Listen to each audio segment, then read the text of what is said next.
Good morning, everybody, and welcome to a special edition of A Vision for You. Today is Sunday, February 7th, 2016. The share ID number for Friday, February 5th is 8439.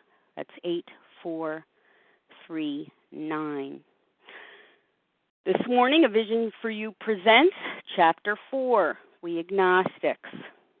Once you've accepted Step 1, admitting that you're powerless over food and that your life has become unmanageable, you've realized that to continue compulsive overeating means disaster. So does continuing to rely entirely on yourself to stop compulsive overeating.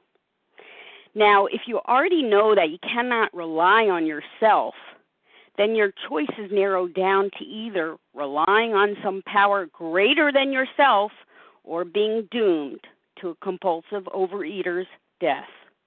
These aren't easy alternatives to face, but they're the only ones you've got. If you truly want to recover from the illness of compulsive overeating, you need a spiritual solution. Chapter 4 of the big book, entitled We Agnostics, discusses and explains the need for a power greater than yourself as a solution to the problem. And this morning I welcome Harlan G to the line. Harlan is a loyal and very helpful servant of Overeaters Anonymous, so it's with great joy and appreciation that I welcome Harlan this morning. Good morning. Thank you very much, Leah. I'm Harlan G. I'm a recovered compulsive overeater. I live in Scottsdale, Arizona, and not to make you guys out east jealous, but it's going to be in the 80s here this week. I just thought I'd throw that in there. Can you hear me okay, Leah, by the way? Oh, yeah, I'm going to listen. Sound great. Okay, thanks. Okay. We're going to take a look this morning at Chapter 4, We Agnostics. And what we're going to look at first is we're going to look at the word agnostic, which is something that is very misunderstood. A lot of people equate agnostic with atheist, and they're different. An agnostic, according to the dictionary, is a person who believes that nothing is known or can be known of the existence or nature of God or of anything beyond material phenomenon. A person who claims neither faith nor disbelief in God. That means a person without knowledge of whether there is a God or there isn't a God. And in Overeaters Anonymous, can atheists recover? Absolutely they can recover. Can believers recover? Absolutely they can. Can an agnostic recover? Absolutely they can. Because what we're going to be talking about this morning and what we're going to be building our life on is the willingness to believe in a power greater than myself. And that is all that is required for me to recover in this program. And if we take a look at page 44, we're going to see it says, in the preceding chapters, you have learned something of alcoholism. What have we learned of alcoholism? We have learned, if we've read the first 3 chapters, and of course the doctor's opinion, we have learned that alcoholism or compulsive overeating is an illness of the mind, the mental twist, and an illness of the body, the physical allergy. Now, in order for me to recover from this hopeless condition of mind and body, I am going to have a spiritual awakening as the result of these steps. And in order to have a spiritual awakening as the result of these steps, I am going to have a willingness to believe in a power greater than myself. Now, why is that so? The reason that is so is because if my life has proven anything, if my life is proof positive of anything, it's that on my own, by myself, with my unaided willpower, my unaided broken brain, that my broken brain is unable to fix my broken brain. I do not have the necessary power to effect a recovery from this hopeless state of mind and body. That is an extremely important conclusion for me to come to. And everything in this book up to these words, and it's going to be reinforced many times, but up to this point says, I am in a position where I must believe that I cannot do it. I cannot. So what I'm going to do now is I'm going to turn to a power greater than myself. And we're going to talk this morning about some of the things that we all struggle with in this area. But I believe, and if you've been in meetings with me or you've heard me on podcasts, I believe that the most underutilized steps of the 12 are 2 and 10. I believe that where you see people struggling in 4, where you see people struggling in 9, where you see people struggling to live in 10, 11, and 12, they are really struggling in 2. So we're going to look this morning at why we struggle and how I struggle, because I'm the only one that I've lived my life with. So I'm going to share some of myself with you this morning. We hope we have made clear the distinction between the alcoholic and the non-alcoholic. If, when you honestly want to, you find you cannot quit entirely, that is because of the twist of the mind. Or if, when drinking, you have little control over the amounts you take, you are probably alcoholic. If that be the case, you may be suffering from an illness which only a spiritual experience will conquer. Now let's take a look, and I know that this is a long chapter, and I'm trying to condense for the sake of time, but let's just take a look at something that if you've heard me speaking on podcasts, or you've been in meetings with me, or you heard me at the convention in Virginia Beach, you know that I believe that food is never the problem to a compulsive overeater. And that's something a lot of you may not have heard before if you haven't heard me. Food is never the problem. What is the problem? The problem for the compulsive overeater is different from the person who eats compulsively. Now, you may be thinking, eats compulsively, food's the problem. Compulsive overeater, food's not the problem. What the heck is this guy talking about? Well, I'm going to explain it. Some of us know people, or maybe are people, that every once in a while we eat a little compulsively, like today is Super Bowl Sunday, so they may have a few more Doritos, or they may have a few more whatevers, and the next day, tomorrow, they kind of hold back on their food and they're fine. To them, food is the problem. Now, a person who is a compulsive overeater, it may sound compulsive overeater, compulsive eating, they sound very similar. Well, let me tell you, they are worlds apart. To the compulsive overeater, food is never the problem. Food is the answer to the problem. Now, if food is the answer to the problem, what is the problem? The problem is the buildup of normal human emotions. Every human being on the face of this earth has happiness, anger, jealousy, guilt, shame, remorse. All human beings have human emotion. But in a normal human being, these emotions dissipate quite nicely by walking the dog, going to the gym, having a glass of wine, eating a Butterfinger bar, whatever. These emotions do not dissipate so easily in the mind of a compulsive overeater. In the mind of a compulsive overeater, when these emotions are colliding around in the emotional side of the brain will scream out for a solution to the problem of the discomfort of these emotions. And in a compulsive overeater's mind, soul, in their soul, I'll teach you a Yiddish word this morning, in their gedarim, their insides, their guts, these emotions produce intense, searing, unrelenting levels of pain. And in an attempt to assuage that pain, to lessen that pain, to kill that pain, our brain goes to its go-to move. And the go-to move that my brain will go to is to demand of me to eat a Kit Kat bar. Now, the intelligence side of my brain says, oh, no, don't you dare eat that Kit Kat bar. That Kit Kat bar is going to make you fatter. Come on, you've been single now for 5.5 years after the divorce. You'd like to get a girlfriend. You want to look good. You want to feel good. You want to weigh less. But the emotional side of the brain says, eat the Kit Kat bar. And the intelligent side of the brain says, no, no, no. And the emotional side of the brain says, yes, yes, yes. Now, anytime there is a conflict between the emotional side of the brain and the intelligent side of the brain, the emotional side of the brain will win in a walk. And it will make me say things to myself like, I deserve that Kit Kat bar. They're not going to treat me that way. They're not going to talk to me that way. They're not going to do that to me. I'm going to eat a Kit Kat bar, and tomorrow I'll get back on the diet. Tomorrow everything will be different. So I eat the Kit Kat bar. And what happens when I eat the Kit Kat bar? For about 9 seconds, I am on top of the world. I feel fantastic.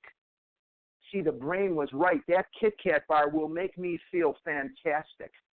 The only problem is now I've triggered the physical allergy. For further explanation of all this stuff, see the doctor's opinion, because that's where this knowledge is coming from.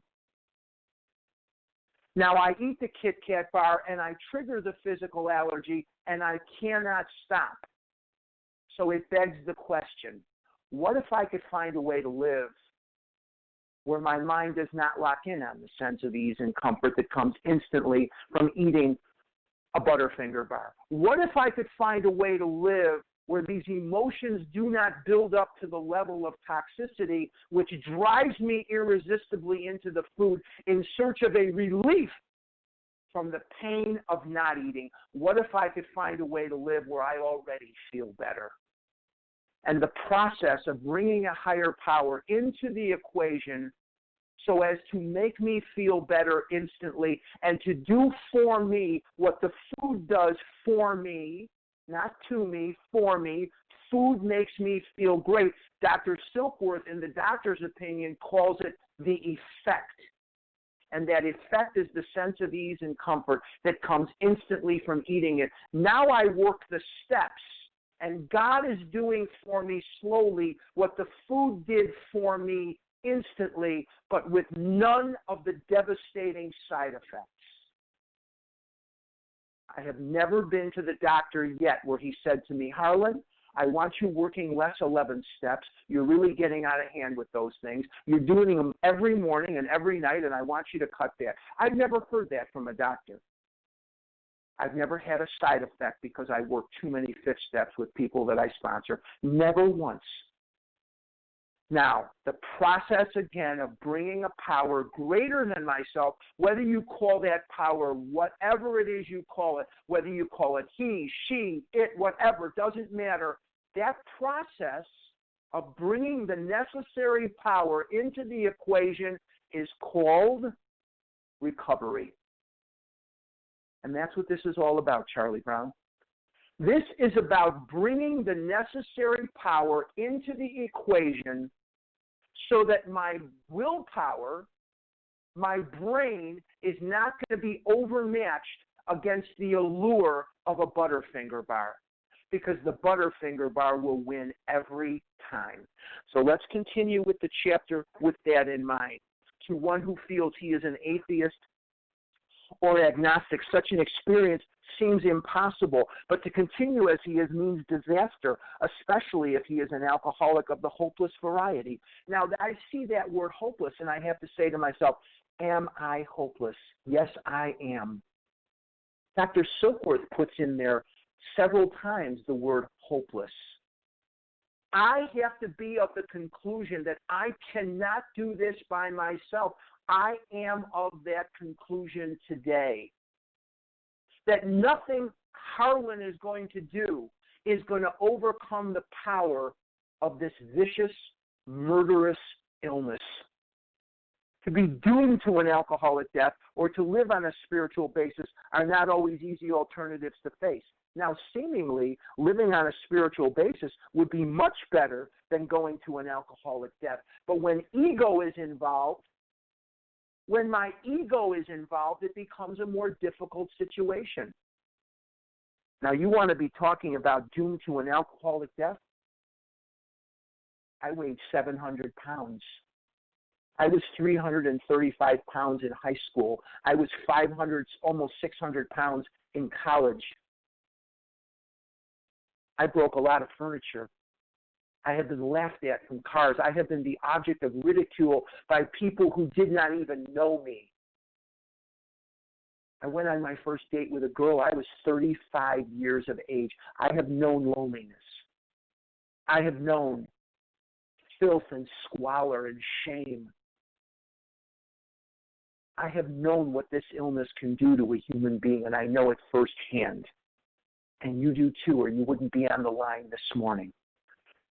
We are all seekers of a way out of the pain. But because so many of us have blamed God, and so many of us have wrestled with this idea of God who screwed us over and didn't give us a pony, or let us get molested, or let us get raped, or let us live in poverty, or let us live in loneliness, that we get angry at God, so we just shut him out.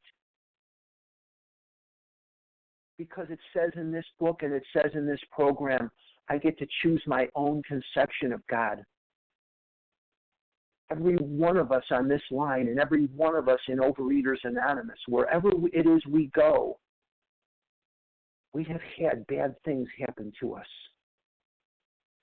And we have screamed into the night up at the sky, why my parents? Why my child? Why me? Why my friend? Why my wife? Why my husband? And there's a lot I don't have explanations for. There's a lot none of us have explanations for. But there are two things that I know about God. I know this about God. I don't have to be taught this. I don't have to. There are theologians. There are clergy people. There are artists. There are people of all manner of poets, all manner of vocations this morning that are going to be thinking about what God is and what God isn't. There are two things I need to know about God today. There is one, and it's not me. And based on that, now I can recover. Now I can recover. But it isn't so difficult. About half our original fellowship were of exactly that type. At first, some of us tried to avoid the issue, hoping against hope we were not true alcoholics. I am a true compulsive overeater. I have eaten in the face of every known reason not to. I have embarrassed myself. When I came into Overeaters Anonymous in 1979, on February 2nd, 1979, I had become everything I detested in a human being. A liar, a thief. I wrote tens of thousands of dollars worth of bad checks. I lied when the truth would have served me better. I had become everything I hated in a human being. But after a while, we had to face the fact that we must find a spiritual basis of life, warning, or else. Now it takes away any type of vestige of resentment I had about God as a block, because I have to find a higher power, warning, or else. Or else what? I'm going to die in the food. Now, we're all going to die. But for the last 17 years that I've had abstinence, when I've lost over 500 pounds, I have lived. I'm free because I know that there's a God and it's not me. If I die today, I will have died knowing that for 17 years I was alive. That's a lot to know. The saddest words of tongue or pen are these few words: it might have been. And there's a lot of things I missed out on in life. But for 17 years, I have been emancipated from the food, and I have not been its slave. Perhaps it is going to be that way with you, but cheer up. Something like half of us have thought we were atheists or agnostics. Our experience shows that you need not be disconcerted. If a mere code of morals or better philosophy of life were sufficient to overcome alcoholism, many of us would have recovered long ago.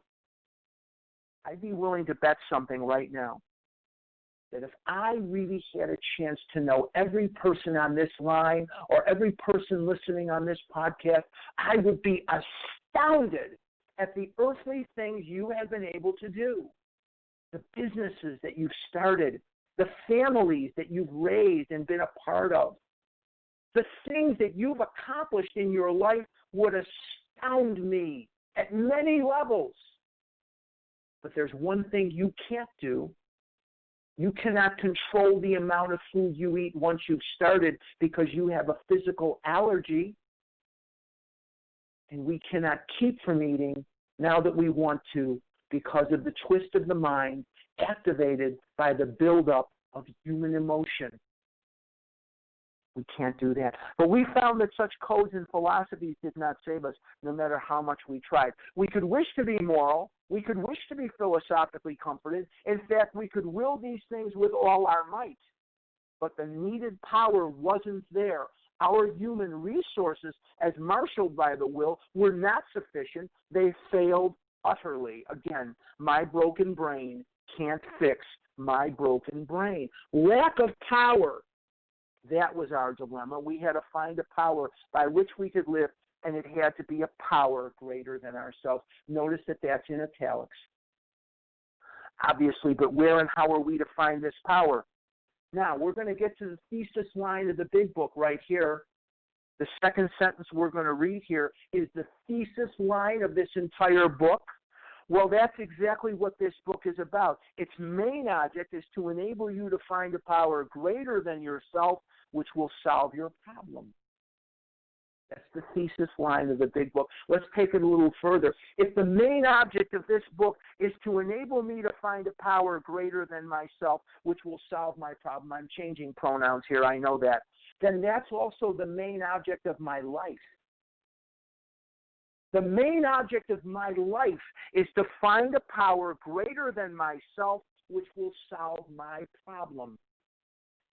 Now, if you have a book in your hands, or if you're go to page XIII or 13 in Roman numerals, and that is in the foreword to the first edition, first paragraph. I'll give you a second to get over there. Page XIII in the foreword to the first edition, that's 13 in Roman numerals, first paragraph.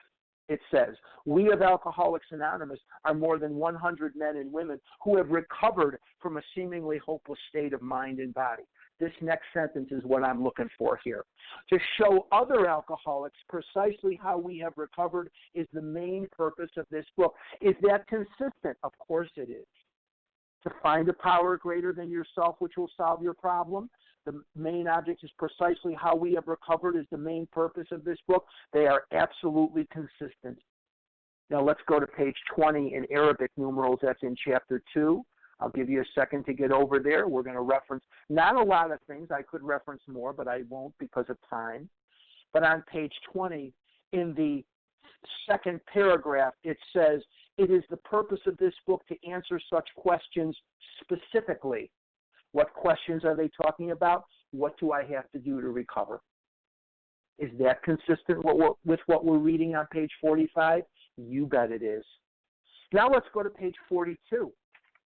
Give you a second to go there. The very bottom of page 42. It says, quite as important was the discovery that spiritual principles, what are spiritual principles? There's 12 of them. They're the steps, would solve all my problems. Now notice that in problems on page 42, it's plural, but on page 45, it's singular. Now why is that? Well, let's take a look at my life. In a normal person's life, they have some brain power for recreation. They have some brain power for family. They have some brain power for job. They have some brain power for whatever it is they need to do. They have the necessary brain power to tackle those things as well as human beings can tackle those things.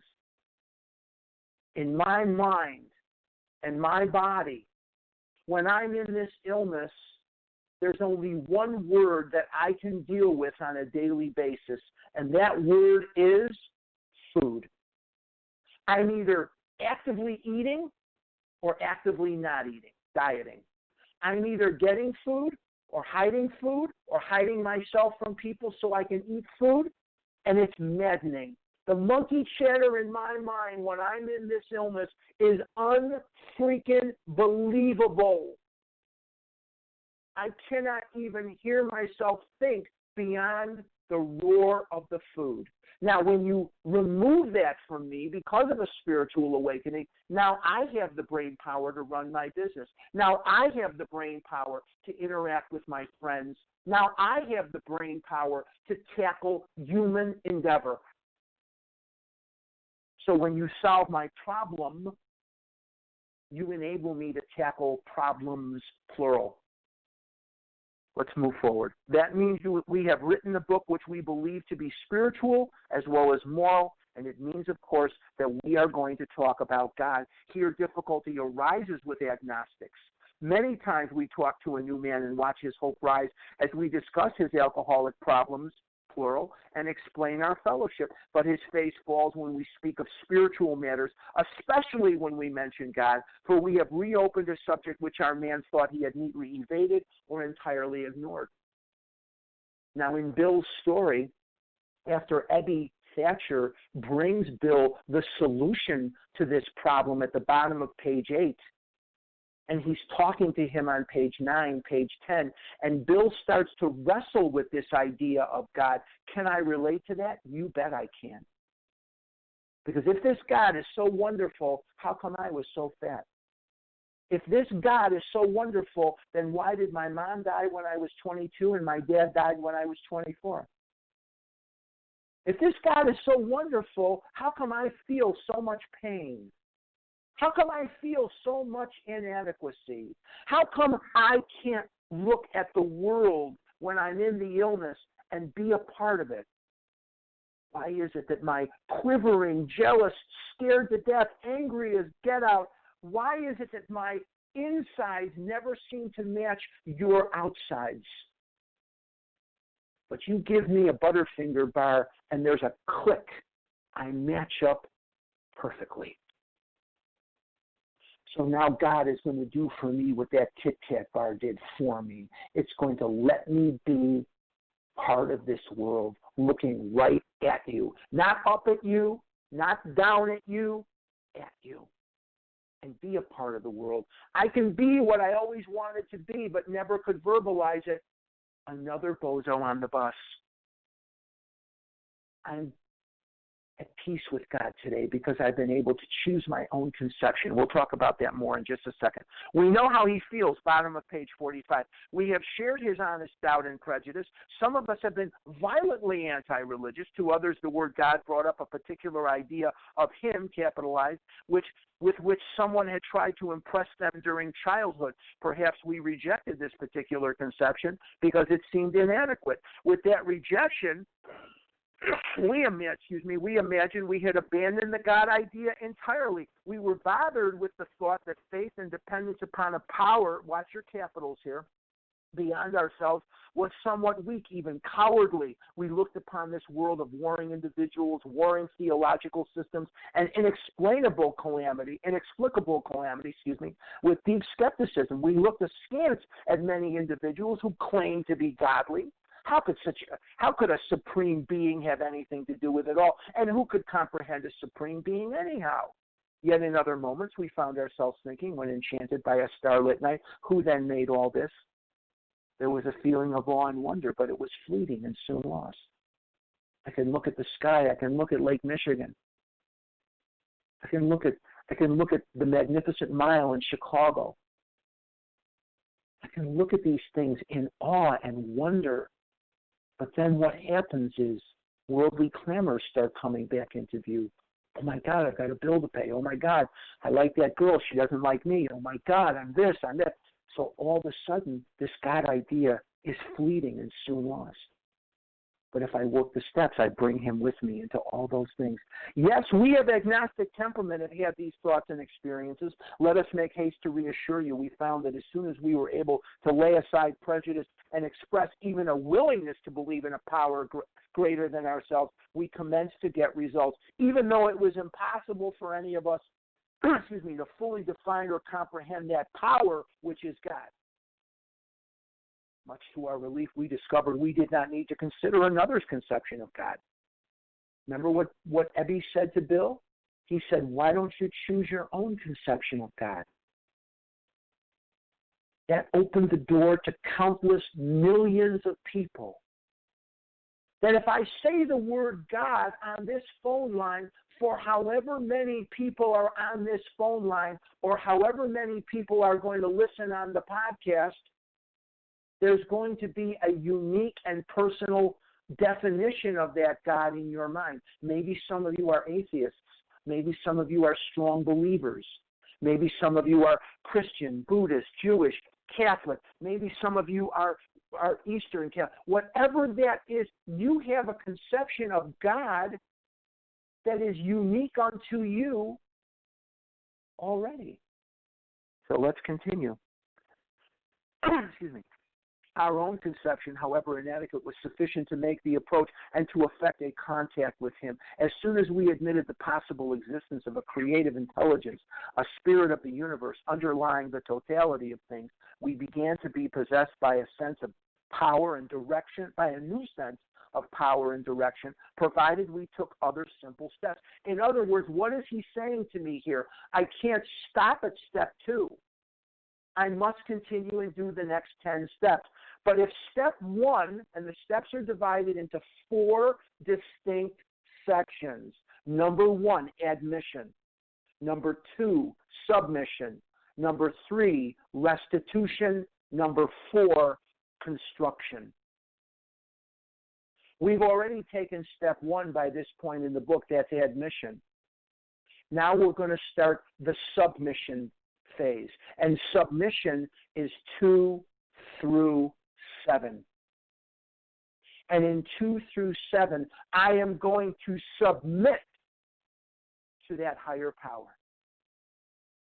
I'm going to abdicate the debating society.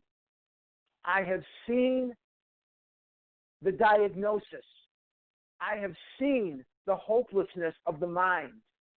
I have seen the hopelessness of the body.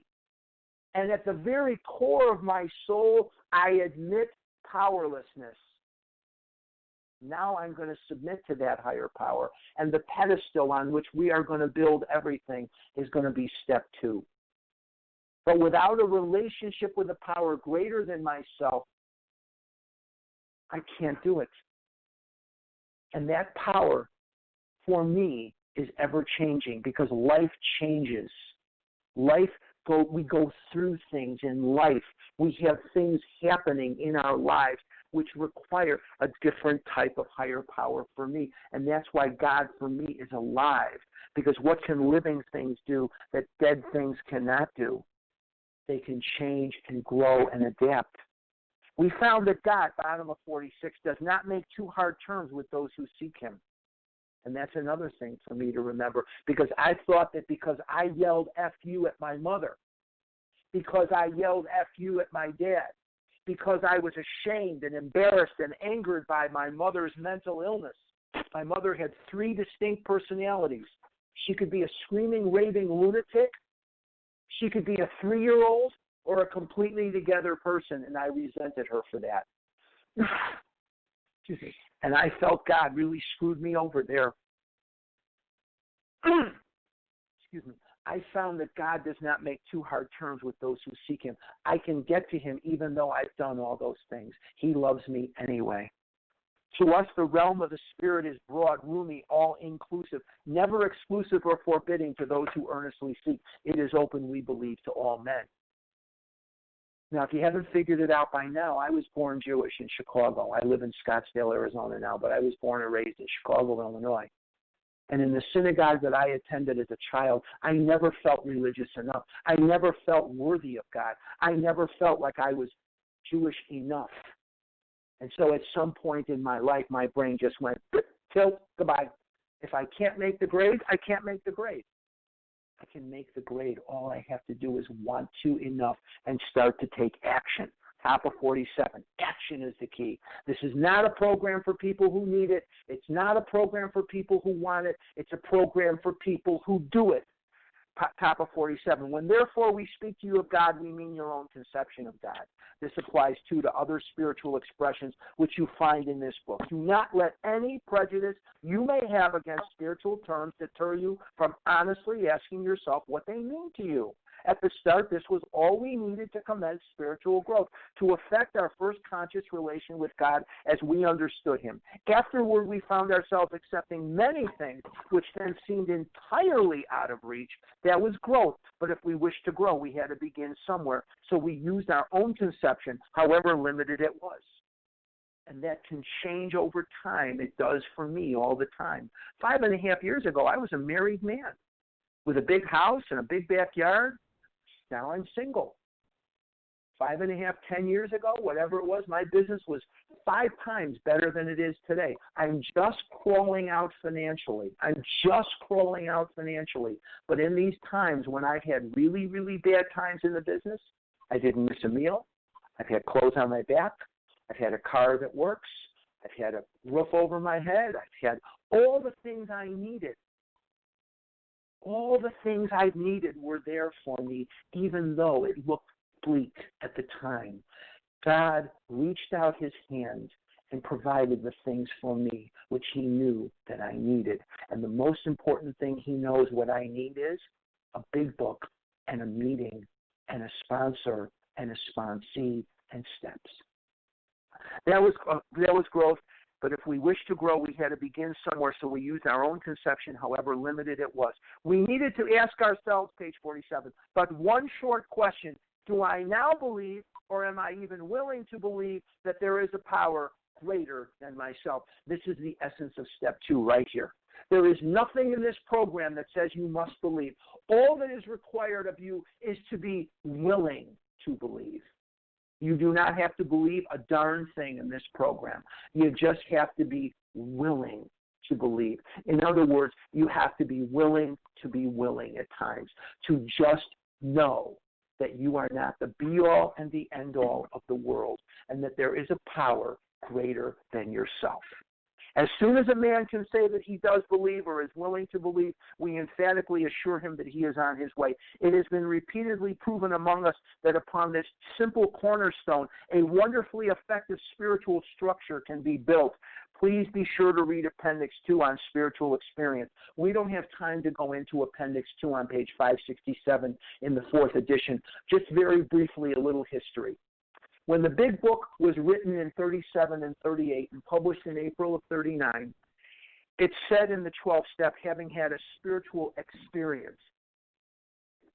And the book is written in such a way so as to describe Bill's and others' bang spiritual experience. It came to them like a hammer. And people were writing in to the little office in New York. And they're asking, what are we doing wrong? What seems to be the matter with us? We're doing all the things it says to do, but we're not having this spiritual experience. So they changed the 12th step to reflect spiritual awakening, and they wrote Appendix 2.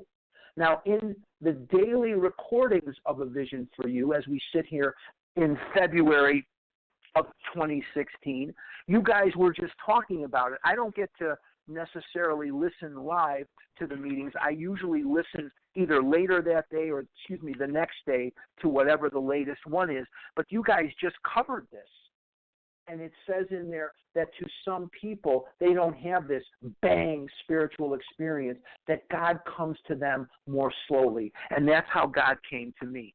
I do not have a history of a big bang spiritual experience.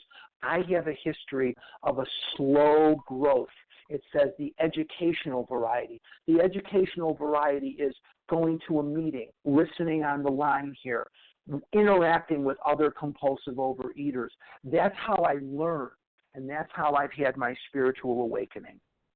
This was great news. That was great news for us, for we had assumed, page 47, we could not make use of spiritual principles unless we accepted many things on faith which seemed difficult to believe. When people presented us with spiritual approaches, how frequently did we all say, I wish I had what that man has. I'm sure it would work if I could only believe as he believes, but I cannot accept as surely true the many articles of faith which are so plain to him. So it was comforting to learn that we could commence at a simpler level. God will always meet me where I am. If I was talking to a 4-year-old right now, I would not be having the same conversation that I'm having with you on the line right now. I would be having a conversation about, do you go to preschool? What's your teacher's name? Let's color. God will meet me where I'm at. He knows my growth. He understands where I am. At least the God I have in my heart does. And that's why it's so vital for me to have that job description of a higher power that I have close to my heart. My God meets me where I'm at.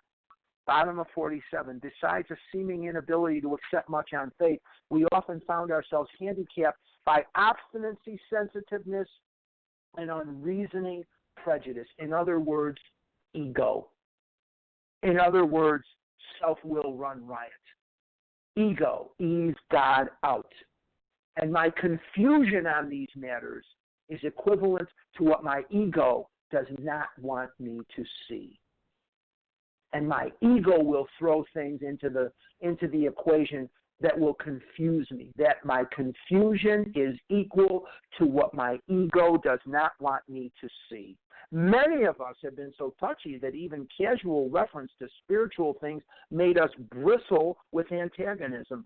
This sort of thinking had to be abandoned. Again, this is a very specific instruction. This sort of thinking had to be abandoned. Now, there are people on this line that have had horrific things done to them through no fault of their own. But I must hold God's hand, and I must leave restitution to Him, because as a human being, I cannot handle it. There are people on this line that have had horrific rapes and molestation and abandonment issues and all manner of injustice in their life. I'm aware of that. But if I'm aware of it, God is too. So instead of stamping my feet and saying, screw you, God, I must hold His hand and say, let's work these steps together so that I can live in freedom. Because if I'm going to let people that did me wrong control the amount of Kit Kat bars I eat, they win. This sort of thinking had to be abandoned. I know I said it twice, 3 times because it's so important. Though some of us resisted, we found no great difficulty in casting aside such feelings. Faced with alcoholic destruction, we soon became as open-minded on spiritual matters as we had tried to be on other questions. Let me read that again. Faced with alcoholic destruction, am I willing to be destroyed by candy bars and pizza? No, I don't want that. We soon became as open-minded on spiritual matters as we had tried to be on other questions. In this respect, alcohol was a great persuader. Alcohol, for me, is not the great persuader. Pain is the great persuader. Pain is the only persuader. Now, I misspoke before. I don't like that I said this, so I'm going to correct it. If these people that did me wrong and I eat candy bars, they win? No, they don't win. Nobody wins. Nobody wins. I wanted to clear that up. But let's take a look at the sentence that we just read. Though some of us resisted, we found no great difficulty in casting aside such feelings. Faced with alcoholic destruction, we soon became as open-minded on spiritual matters as we had tried to be on other questions. In this respect, alcohol was a great persuader. Pain is the only persuader. Now, I have been a believer of this for decades.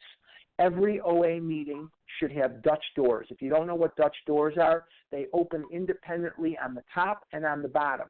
There's a top half and a bottom half. And I really believe this.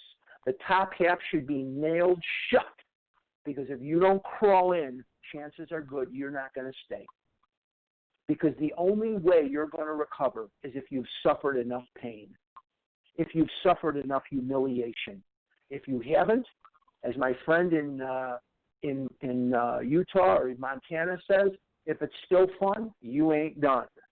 if you've got any more beatings left in you, you're probably not going to stay. If you had enough pain, that's when you do that's when you'll do the work. It finally beat us into a state of reasonableness. Sometimes this was a tedious process. We hope no one else will be prejudiced for as long as some of us were. The reader may still ask why he should believe in a power greater than himself. We think there are good reasons. Let's have a look at some of them. The practical individual of today is a stickler for facts and results. Nevertheless, the 20th century readily accepts theories of all kinds, provided they are firmly grounded in fact. We have numerous theories, for example, about electricity. Everybody believes them without a murmur of doubt. Why this ready acceptance? Simply because it is impossible to explain what we see, feel, direct, and use without a reasonable assumption as a starting point. Everybody nowadays believes in scores of assumptions for which there is good evidence, but no perfect visual proof. And does not science demonstrate that visual proof is the weakest proof? It is being constantly revealed as mankind studies the material world that outward appearances are not inward reality at all. To illustrate, the prosaic steel girder, prosaic means simple, steel girder is a mass of electrons whirling around each other at incredible speed. These tiny bodies are governed by precise laws, and these laws hold true throughout the material world. Science tells us so.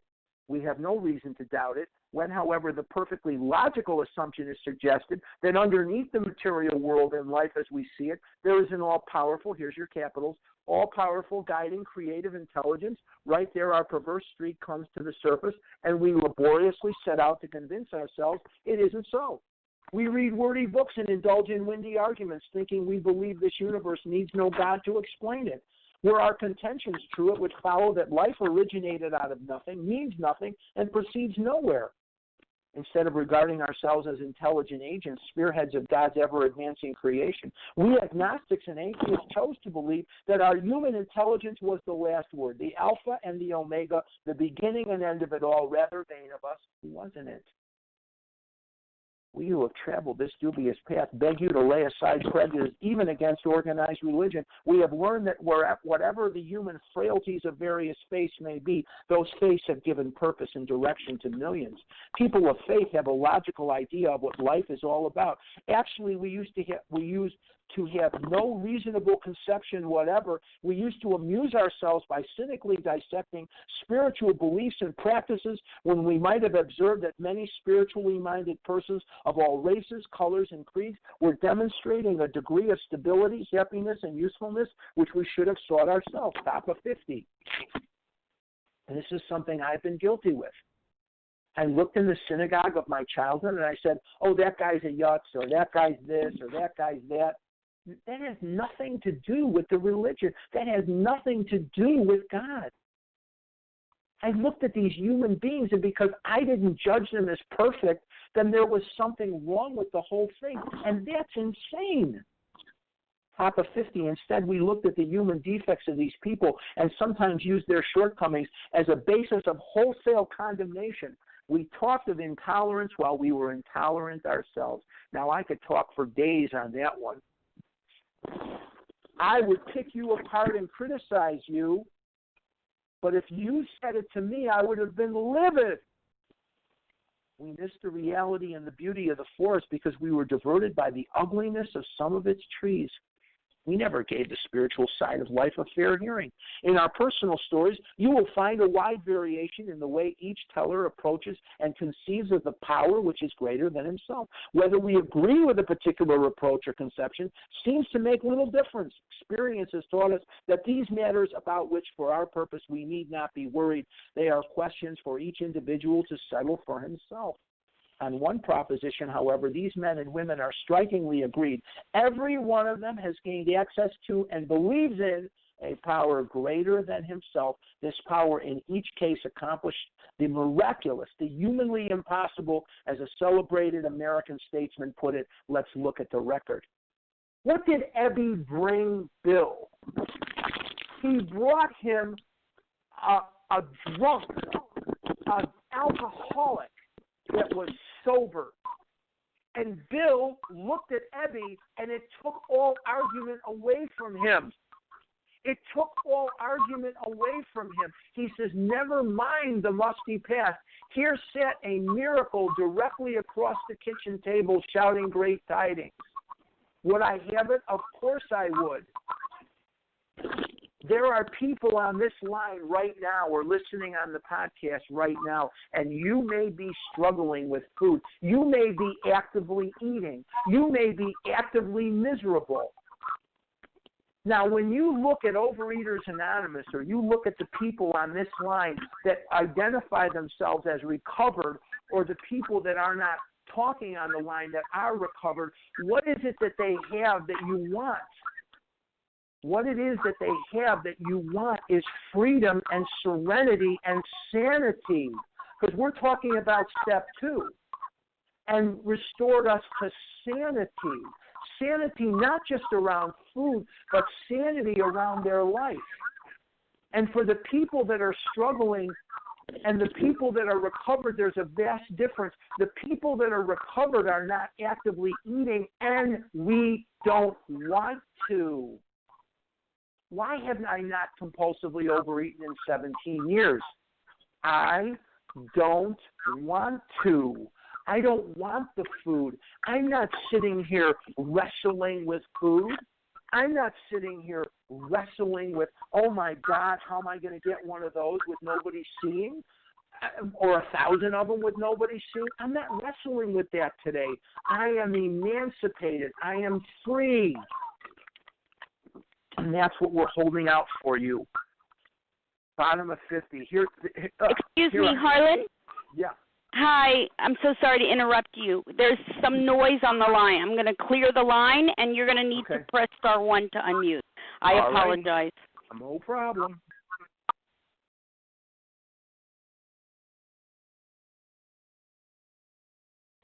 Am I back, Leah? You sure are. Thank you. Okay, good. Here are bottom of 50. Here are thousands of men and women, worldly indeed. They flatly declare that since they have come to believe in a power greater than themselves to take a certain attitude toward that power and to do certain simple things, there has been a revolutionary change in their way of living and thinking. In the face of collapse and despair, in the face of the total failure of their human resources, they found that a new power, peace, happiness, and sense of direction flowed into them. This happened soon after they wholeheartedly met a few simple requirements. What are the requirements? The steps. Once confused and baffled by the seeming futility of existence, they showed the underlying reasons why they were making heavy going of life. Leaving aside the drink question, they tell why living was so unsatisfactory. They show how the change came over them. When many hundreds of people are able to say that the consciousness of the presence of God is today the most important fact of their lives, they present a powerful reason why one should have faith. I'll give you the reason why I have faith in God today. Because everything else in my life is an utter failure. There is something about my life that calls me to do the wrong thing.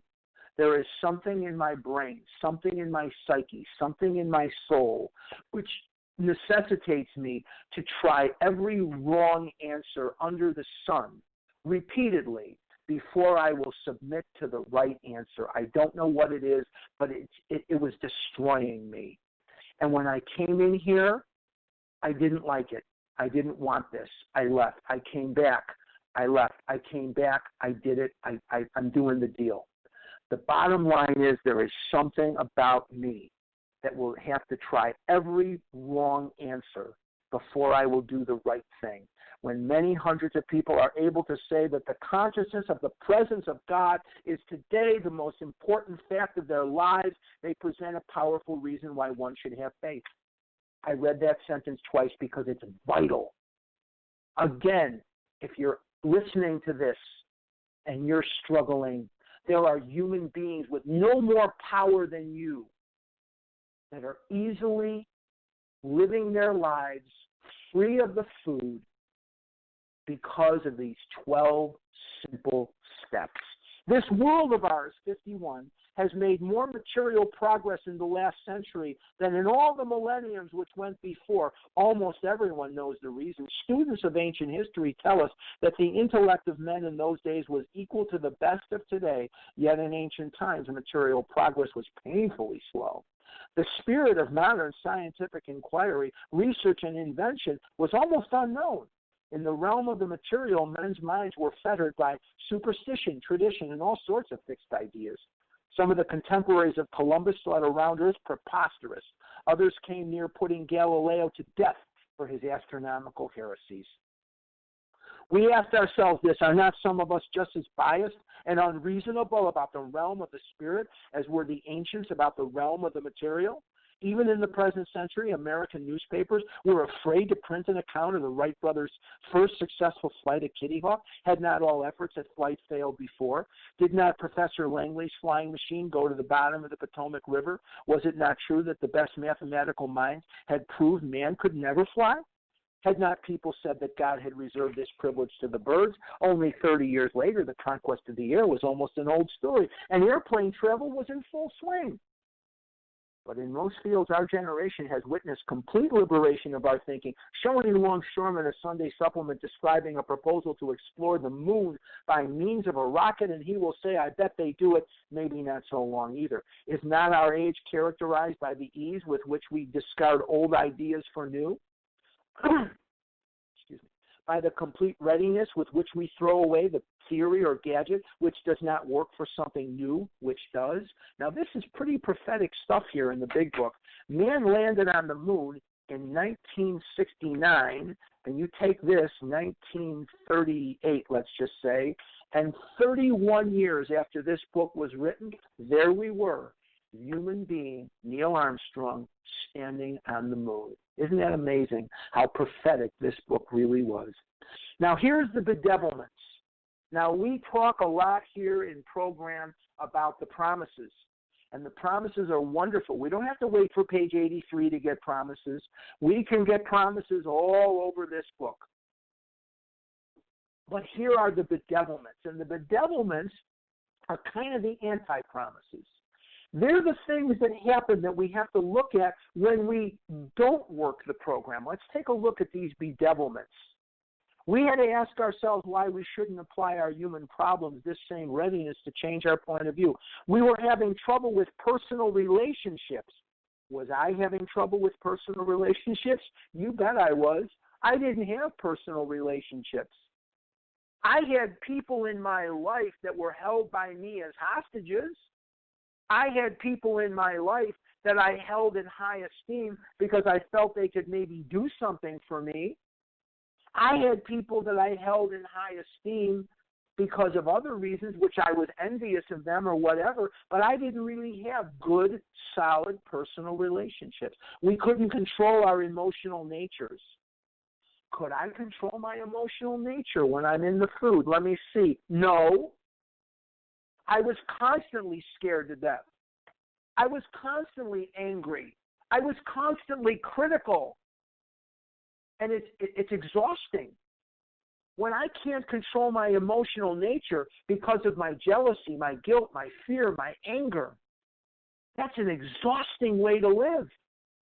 We were a prey to misery and depression. You bet. We couldn't make a living. Excuse me. I couldn't get out of my own way to make a living in the food. Food was more important than anything. Food was my God. Now, I've talked a lot this morning about defining God. I've talked a lot this morning about your own conception of God. But besides what I'm thinking, I have to look at what I'm doing. And if every living, waking moment of my life is spent eating food, food is my God. If every living, waking moment I've spent gambling, then gambling is my God. If every living, waking moment I have spent seeking out women, then women are my God. When it says we couldn't make a living, I also take it to mean we couldn't move our lives forward by ourselves. We had a feeling of uselessness. Yes, I did. But we were full of, it doesn't say and, we were full of fear. That's all I knew was fear. I didn't realize how scared to death I was until I took inventory. We were unhappy. We couldn't seem to be of real help to other people. Was not a basic solution of these bedevilments more important than whether we should see newsreels of lunar flight? Of course it was. I was suicidal.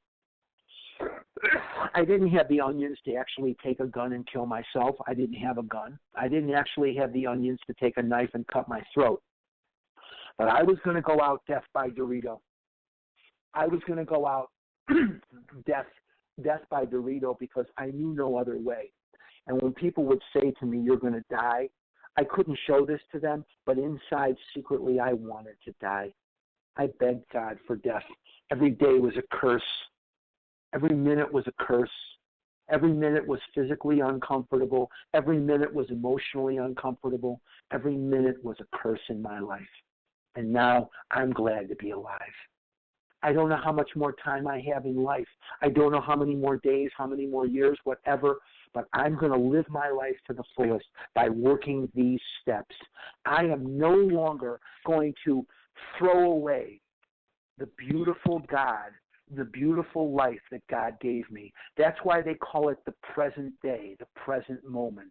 The reason that they call it is a present moment or a present day is because it is a gift. It's a present. And what I do with it is my gift back to the God that gave it to me. When we saw others solve their problems, page 52, by a simple reliance upon the spirit of the universe, we had to stop doubting the power of God. Our ideas did not work, but the God idea did. Is he pounding that home enough times that my ideas do not work, but the God idea did?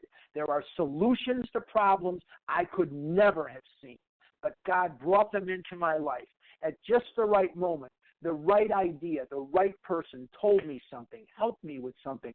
Something happened that solved the problem, and my life kept moving. I would have never been able to see that on my own. Bottom of 52. The Wright Brothers' almost childish faith that they could build a machine which would fly was the mainspring of their accomplishment. They believed that they could. Are you on this line thinking you can recover? Or are you on this line thinking you can't recover? Because as Gandhi said, there are people who believe they can and people who believe they cannot. Both are correct. It starts with that belief that you can. If we did it, you can do it too. You can do it too. Yes, I can. Without that, nothing could have happened. We agnostics and atheists were sticking to the idea that self-sufficiency would solve our problems, and it doesn't. When others showed that God's sufficiency worked with them, we began to feel like those who had insisted the rights would never fly. Logic is great stuff. We liked it. We still like it. It is not by chance we were given the power to reason, to examine the evidence of our senses, and to draw conclusions. That is one of man's magnificent attributes. We agnostically inclined would not feel satisfied with a proposal which does not lend itself to reasonable approach and interpretation.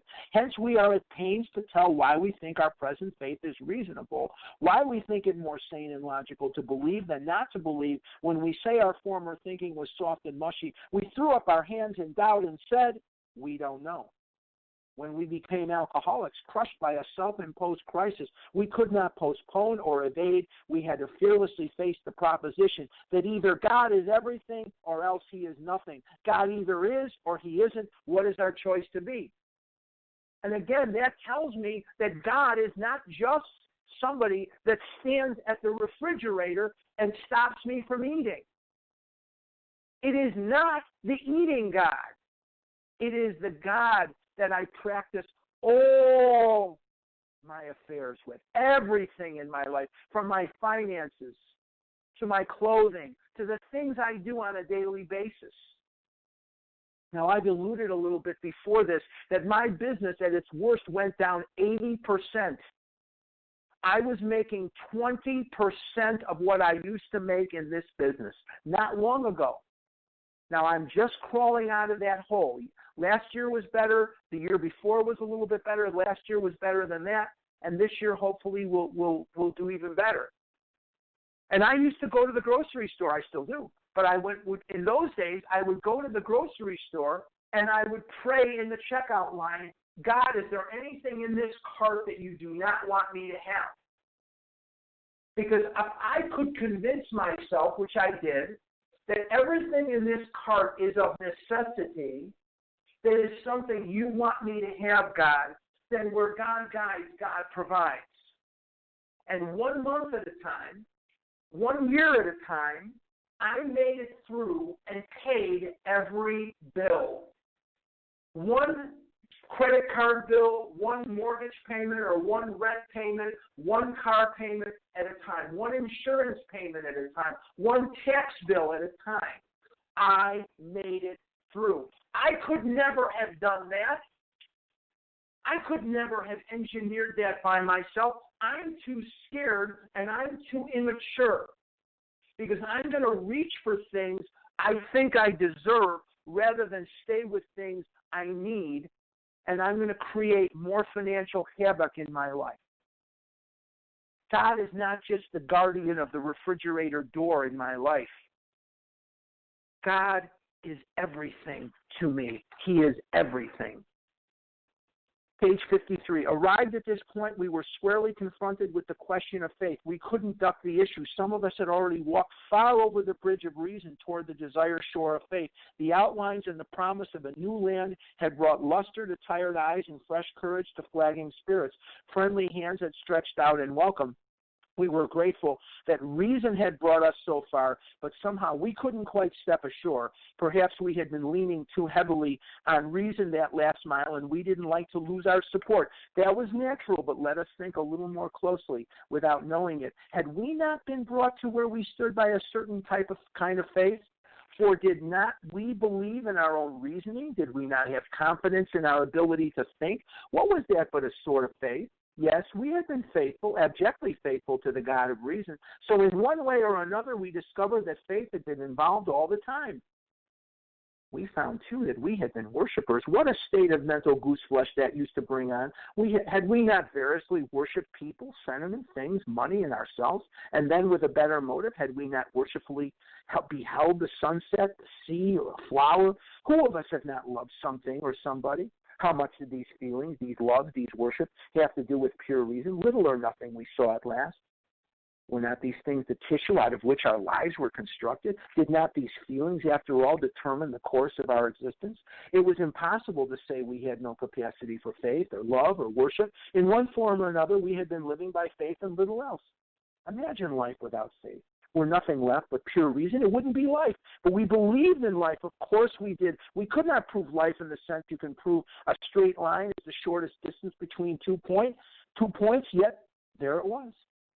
Could we still say the whole thing was nothing but a mass of electrons created out of nothing, meaning nothing, whirling on to a destiny of nothingness? Of course we couldn't. The electrons themselves seemed more intelligent than that, at least so the chemist said. Hence, we saw that reason isn't everything. Neither is reason, as most of us use it, entirely dependable, though it emanate from our best minds. What about people who prove man could never fly? Yet we had been seeing another kind of flight, a spiritual liberation from this world, people who rose above their problems. They said God made these things possible, and we only smiled. We had seen spiritual release, but like to tell ourselves it wasn't so. Actually, we were fooling ourselves, for deep down in every man, woman, and child is the fundamental idea of a God. Now, right there is something that is very important. We have to understand that in every one of us, there is a fundamental idea of God. It is very, very important for me to remember that. But I had been fighting that. I had been fighting that all my life. I'm on page 55. It may be obscured by calamity, by pomp, by worship of other things. Excuse me. But in some form or other, it is there. For faith in a power greater than ourselves and miraculous demonstrations of that power in human lives are facts as old as man himself. We finally saw that faith in some kind of God was a part of our makeup, just as much as the feeling we have for a friend. Sometimes we had to search fearlessly, but he was there. He was as much a fact as we were. We found the great reality deep down within us. In the last analysis, it is only there that he may be found. It was so with us. We can only clear the ground a bit if our testimony helps sweep away prejudice, enables you to think honestly, encourages you to search diligently within yourself. Then, if you wish, you can join us on the broad highway. Now, here is a sentence I have to etch in my mind. With this attitude, you cannot fail. Remember on page 88, it says it works. It really does. Here's another guarantee. We have promises, we have bedevilments, but we have guarantees. Guarantees with this attitude. What attitude is he talking about? The attitude that he's talking about is to sweep away the prejudice I have against God. And with that attitude, I cannot fail. And for 17 years, I have not compulsively overeaten. The consciousness of your belief is sure to come to you. In this book, you will read the experience of a man who thought he was an atheist. His story is so interesting that some of it should be told now. His change of heart was dramatic, convincing, and moving. Now, before we read these last few paragraphs here, and we'll be finished, we're going to talk. The man that we're talking about is John Henry Fitzhugh Mayo, or Fitz Mayo. And he was one of the first 100. One of the distinctions he has is his story will never be deleted from the book because it's referred to in the first 164 pages, which we know they will probably never, hopefully never change.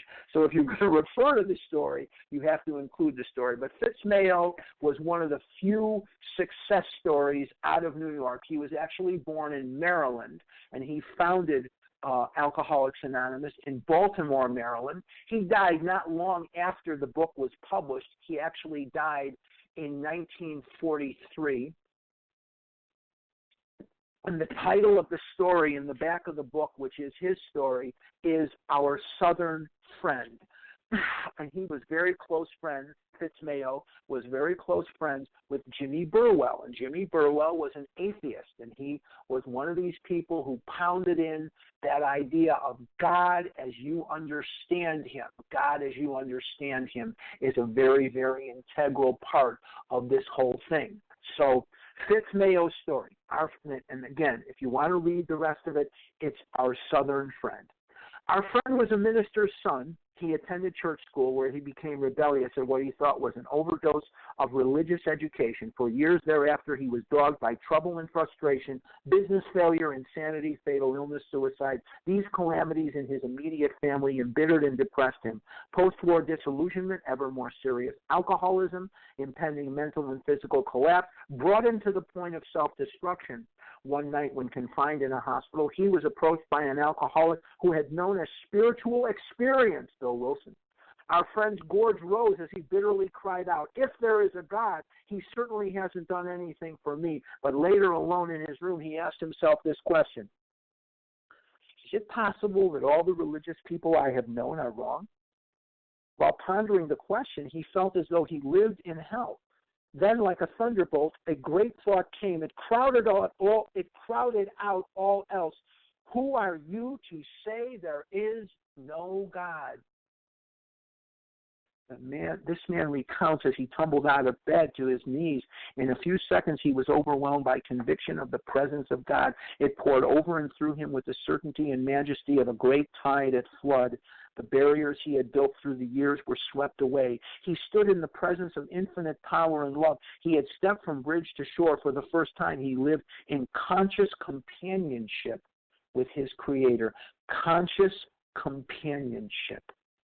God is no longer my adversary. Now, I work at this. He's no longer my adversary. He and I are friends. I love him, and he loves me. Now, earlier on when I started this, I told you there were two things I knew about God, that there is one and that it's not me. There are three things I believe about God. Now, these are my opinion. This is my belief, not yours, and you don't have to buy into it at all. It's perfectly okay. But there are three things I believe about God. I believe that he is powerful. I believe he is powerful because I'm still alive in spite of my best efforts to kill myself and suck the life out of anything or anyone close to me. I believe that he is personal. I believe that he is a God that is personal to me. There's nothing wrong with the God of Israel that split the Red Sea. There's nothing wrong with the God of Israel who made the burning bush, or who made the oil burn for 8 days when it was supposed to burn for 1 day. There's nothing wrong with that God. That's a great God, and it's a fantastic God. But my God is very personal to me. And the other thing I believe about God is that he is perfect. Now, when I say to people that my God is perfect, they look at the headlines in the paper, they look at babies dying of leukemia, and they say, well, what about this? And I say to them, I do not know. I do not know. There is an infinite amount of information that concerns this world that I am not privy to, nor do I have the human mentality to absorb that information or even understand it. But I do know that I have been rescued from the scrap heap, and I have been given a life that is far better than anything I have ever known before. I am living in a fourth dimension of existence. Bottom of 56. Thus was our friend's cornerstone fixed in place. No later vicissitude has shaken it. His alcoholic problem was taken away that very night. Years ago, it disappeared, save for a few brief moments of temptation. The thought of drink has never returned, and at such times, a great revulsion has risen up in him. Seemingly, he could not drink, even if he could, if he would. God had restored his sanity. And there's that step 2 word again, sanity. With what? Excuse me. What is this but a miracle of healing? Yet its elements are simple. Circumstances made him willing to believe. He humbly offered himself to his Maker, step 3. Then he knew. Even so has God restored us all to our right minds. To this man, the revelation was sudden. Some of us grow into it more slowly, but he has come to all who have honestly sought him. He has come to all. Not some, not most, all who have honestly sought him. And how do I seek him? I work the steps. When we drew near to him, he disclosed himself to us. Okay. I'll pass. Leah, thank you for your service, and I'm open for questions and answers or whatever. There's 2 types of questions I don't answer. So 2 types of questions. Number 1, food plan questions. I have no idea. Number 2, how do I get someone else to recover? I don't know. Those are the 2 types of questions I don't answer. Other than those 2 questions, let's begin, Leah, with the questions and answers. Thank you so much, Harlan, for your teaching this morning and sharing your personal experience related to Chapter 4, We Agnostics. Thank you so much. Yes, we will begin with questions, and Harlan's contact information will be offered at the conclusion of this recording, so stay tuned for that. Again, a reminder, no food plan questions, and no questions about your brother, your aunt, your parents, how to get them to recover. Harlan's answer is going to be recover Correct. yourself. That's right. That's correct. Okay. That's right. That's right. So let's go ahead and start with questions. Star 1 to unmute. Sarah W. Sarah W. Who else? Amy A. Linda R. Amy A. Linda R. Renee G. Renee G.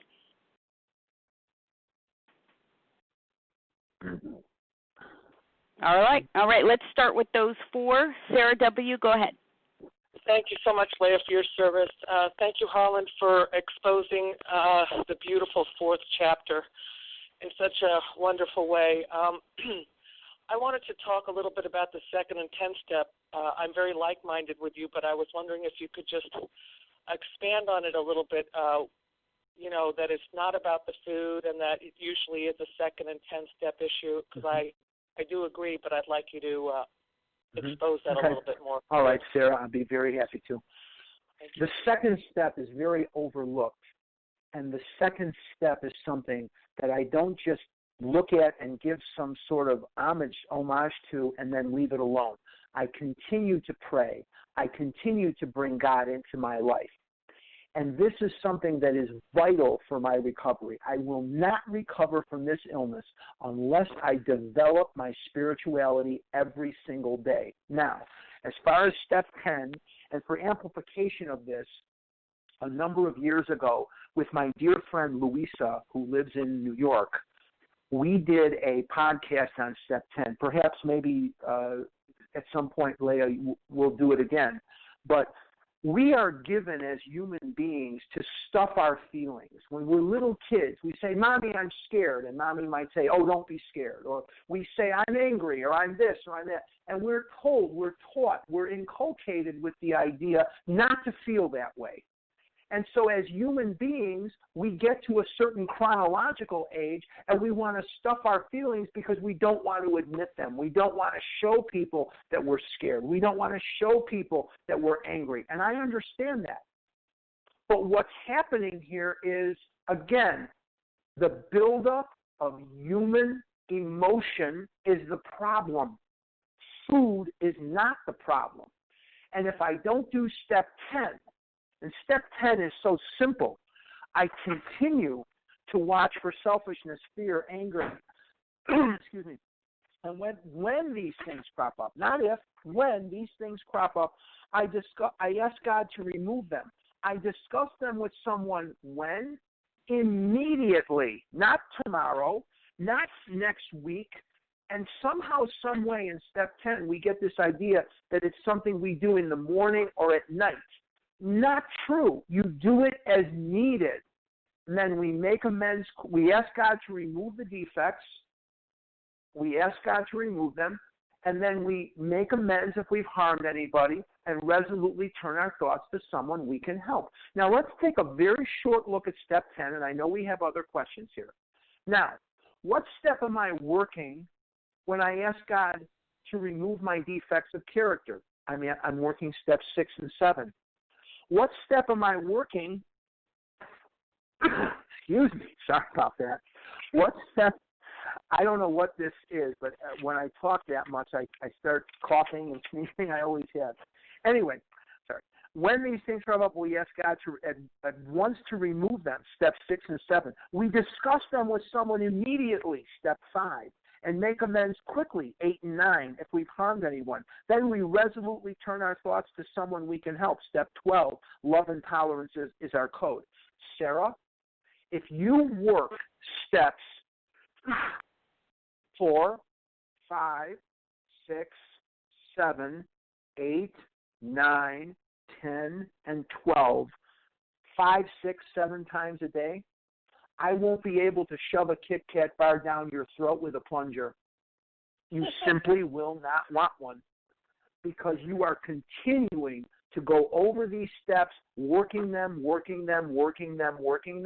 The desire for food will be about the last thing on your mind. I promise you. And that's where you see people not doing 2 and 10 are the people that are struggling and they're eating a little bit here and they're eating a little bit there, or they want to, which is just as torturous. I hope I've answered it. Thank you, Harlan.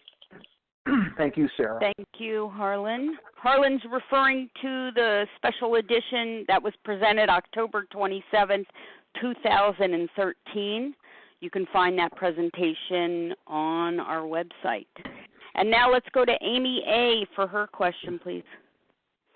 Good morning. This is Amy A. I'm a compulsive overeater. And thank you so much, Harlan, for going over that chapter and just putting into exact words of my experience with a higher power. And I, too, believe that it has been for me, such a stumbling block to maintaining, getting any kind of long-term abstinence. And my question is, I seem to have this conception of God that is just so seared into my brain that I don't know how to change it. And my question is, am I able to change it? And are there specific things that you have done to change your own conception of God, or am I just not able to change it? So there's no such thing as you're not able to. That is not one of the choices. That you're not able to. It starts with willingness. Are you willing to have this conception that doesn't work for you changed? Yes, I am willing. Are you really willing to? Okay. Why don't you start with this? First of all, pray for more willingness. Secondly, sit down with a piece of paper and write down some of the attributes you want your new God to have.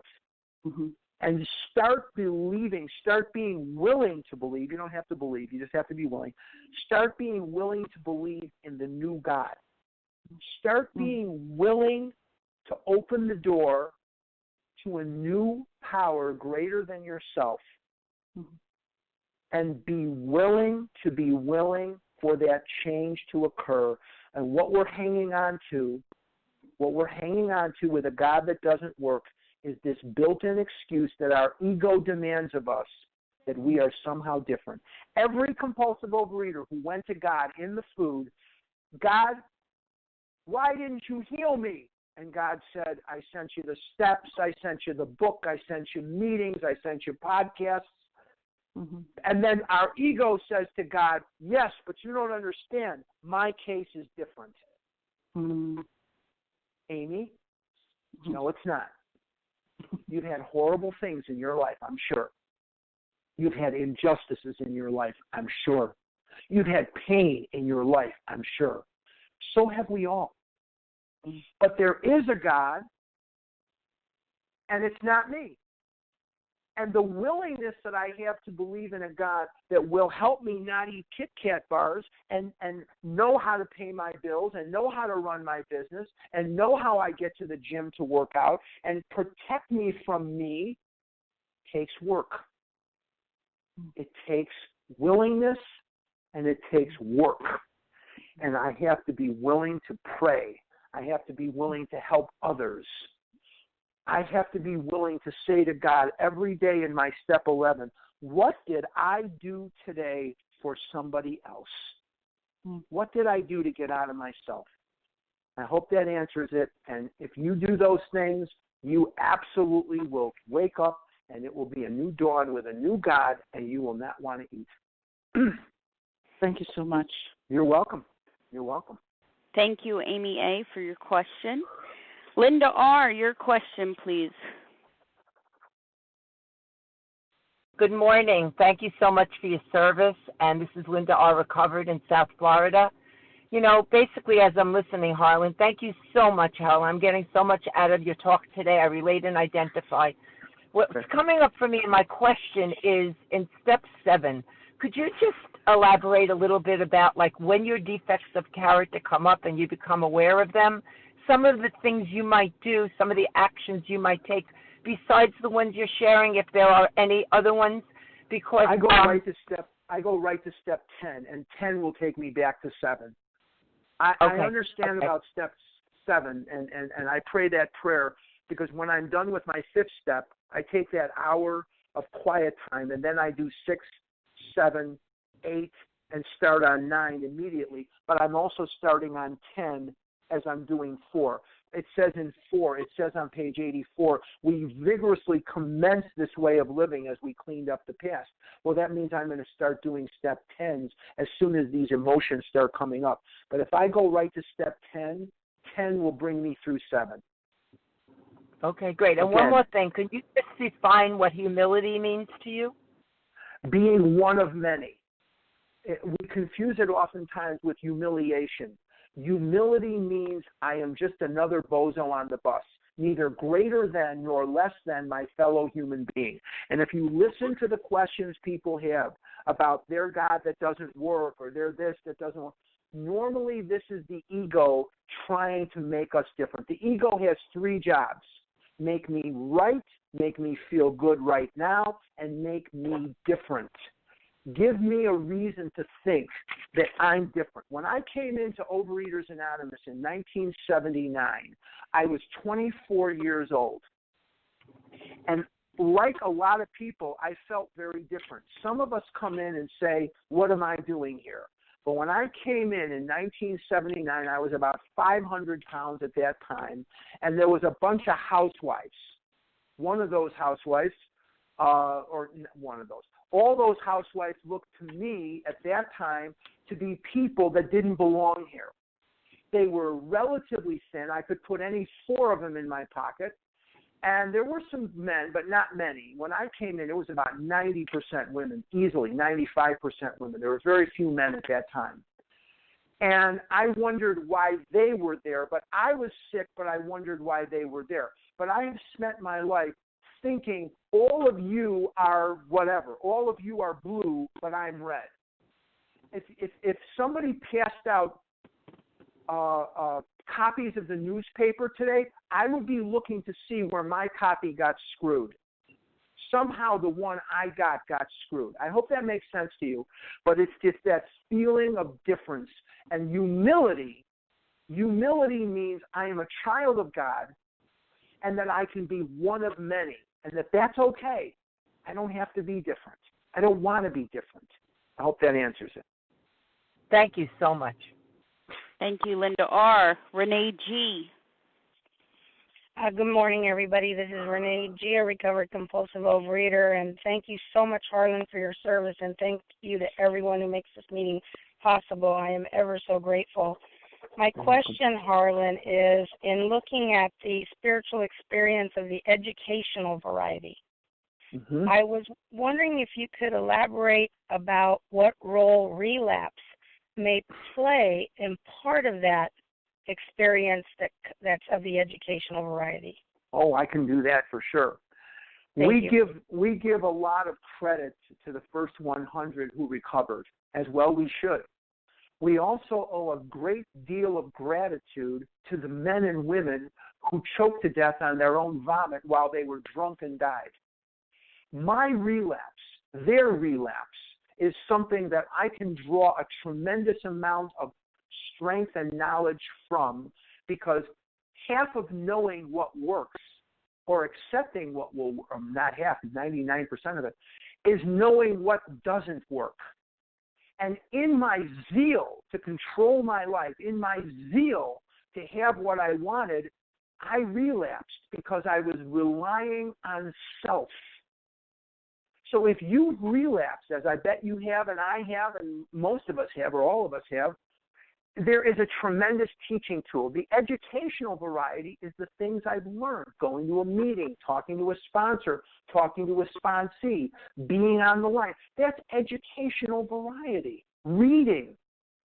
And just as important as that is the relapse, because it gives us the unbelievable awareness of what does not work. So relapse is a key tool. Now, I'm not telling you, if you're listening to this, I'm not telling you to eat Kit Kat bars today so you can relapse. I'm not telling you that. But we can draw strength from a relapse for sure. I hope that answers it, Renee. Thank you, Renee G. Who else has a question this morning for Harlan? Star 1 to unmute.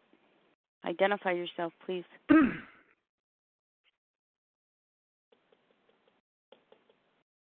Diane from Michigan. I didn't catch your name. Diane from Michigan. Okay. Who else?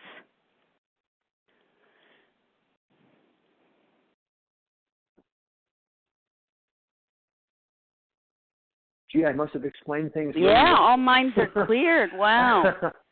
Okay, this is going to be the final invitation, folks. So if there's any questions on your mind, now is the time. Cassandra from New York. Your name again? Cassandra from New York. Cassandra. Okay. Anyone else? Sue G. Hi, good morning. Shoshana K. from Baltimore. Sue G, Shoshana K. And anyone else? This is it. Final invitation. Okay, let's go with that. Diane, go right ahead. Please give your first letter, your last name as well. This is Diane H. from Michigan.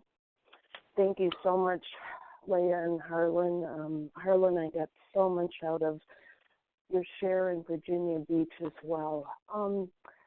I've been in recovery for many years at my goal weight, sponsoring, being sponsored, have learned through this program that I have to constantly, when I'm restless, irritable, and discontented, do a step 10, and you have really helped me understand that as well.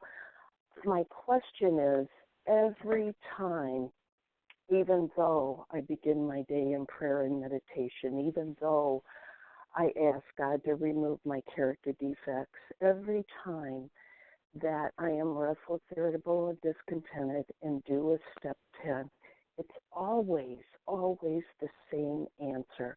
I forgot to go to God first.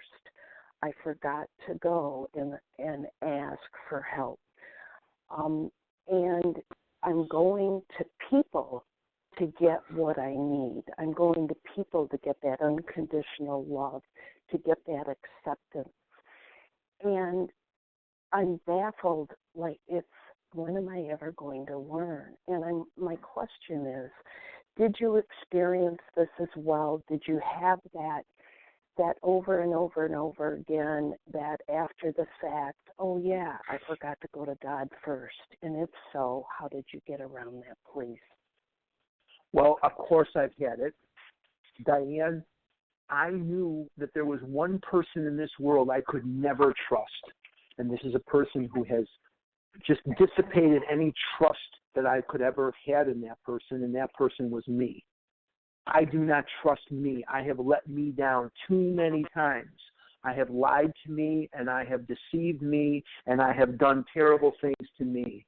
So I knew that I couldn't rely on me, but I knew that I could rely on other people because their outsides seemed so together compared to my quivering, scared to death, angry as get out insides. So yes, I learned through failure. I learned through falling on my face that people are people and God is God, and there is a world of difference. God is God. The book, Alcoholics Anonymous, has never lied to me, and that to me is the voice of God. There's not one thing in there that has ever lied to me, ever let me down, ever deceived me, or ever misled me.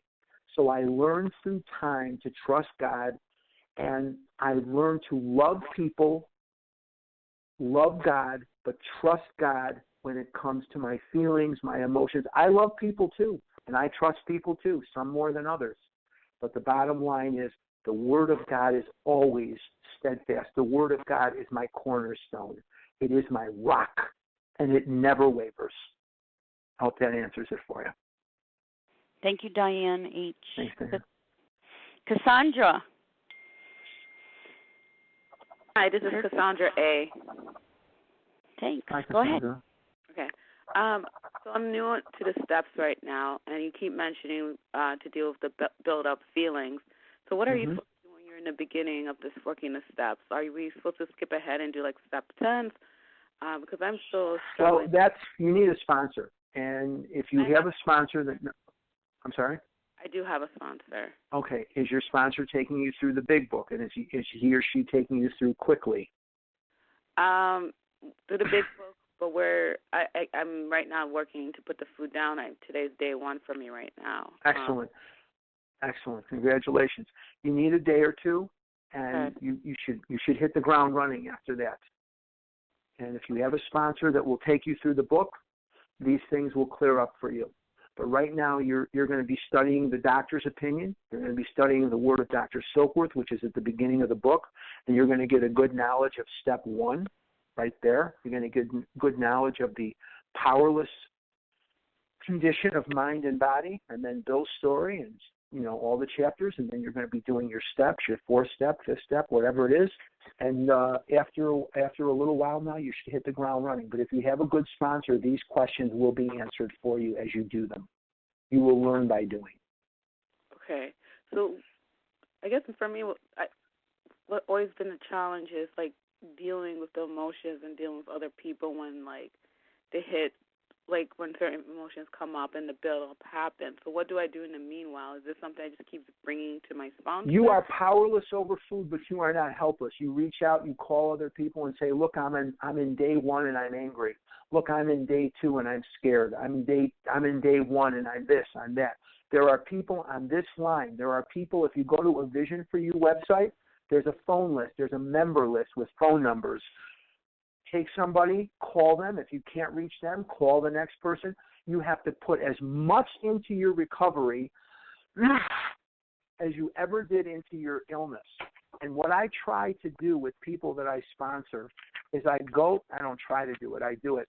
I go to the very back of Dr. Bob's Nightmare, and on page 181 of the 4th edition, it says, if you think you are an atheist or an agnostic, a skeptic, or have any other form of intellectual pride which keeps you from accepting what is in this book, I feel sorry for you.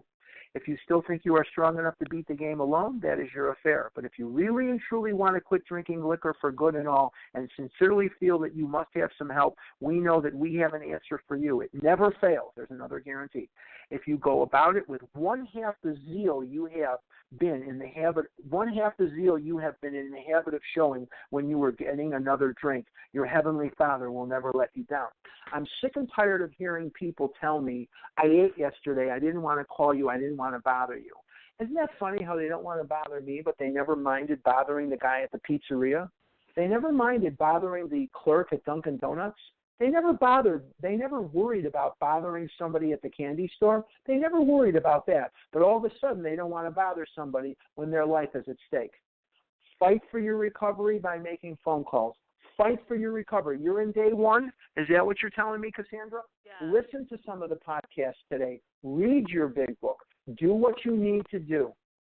And then after your sponsor starts taking you through the steps, everything will be much more clear. Much more clear. Good luck to you, Cassandra. I hope you recover. Thank you. Thank you, Harlan. Thanks, Cassandra. Sue G., your turn.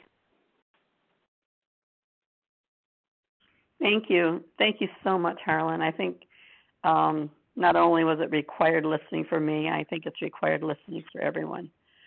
Thank you. And I hope the people that are here are those that believe themselves to be agnostic and are willing to listen. I just want to thank you, and that's it. I pass. Thank you, Sue. Thank you, Sue. And a final question from Shoshana K.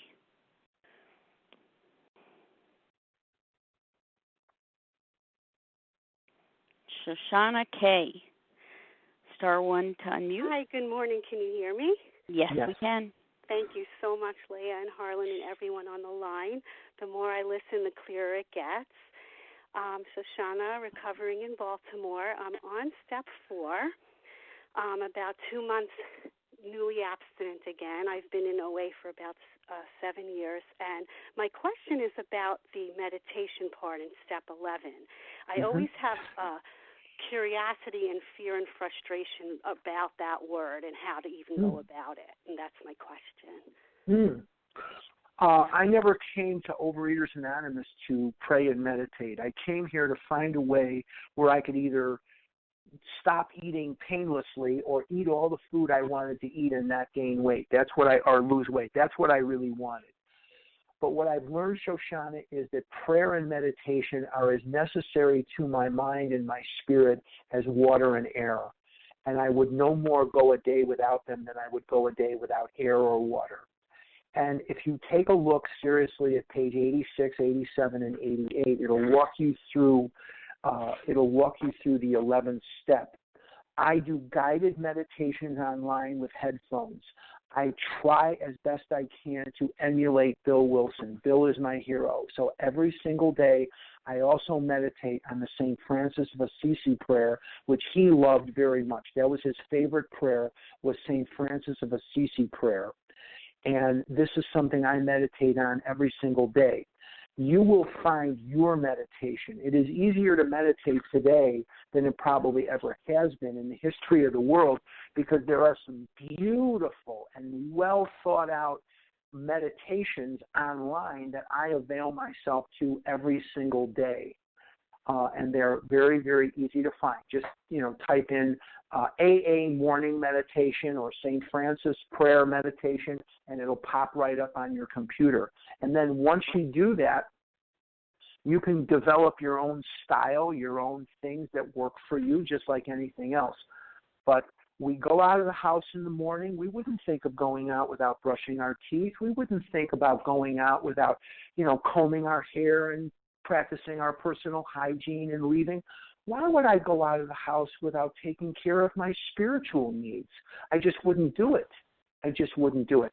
So as you find pages 86, 87, and 88 helpful, you will also want to avail yourself of these various meditations, or maybe you have a way of clearing your mind. There's no set way. As long as you can clear your mind for 30, 40 minutes, whatever it is in the morning, 50 minutes, and you can feel so much better. And it's just all part of recovery. All part of it. Thank you so much. Thank you, Shoshana. Thank you, Leah, for your service. Oh, thank you for everything pleasure. you Always did. a pleasure. Always a pleasure. No Thank problem. you to everyone for your questions this morning. And, of course, as always, Harlan, thank you for your beautiful and thorough presentation this morning. Okay. And, as always, we are greatly appreciative of your service. And I will close from page 164. Our book is meant to be suggestive only. We realize we know only a little. God will constantly disclose more to you and to us. Ask him in your morning meditation what you can do each day for the man who is still sick. The answers will come if your own house is in order. But obviously you cannot transmit something you haven't got. See to it that your relationship with him is right, and great events will come to pass for you and countless others. This is a great fact for us. Abandon yourself to God as you understand God. Admit your faults to him and to your fellows. Clear away the wreckage of your past. Give freely of what you find, and join us. We shall be with you in the fellowship of the Spirit, and you will surely meet some of us as you trudge the road of happy destiny. May God bless you and keep you until then.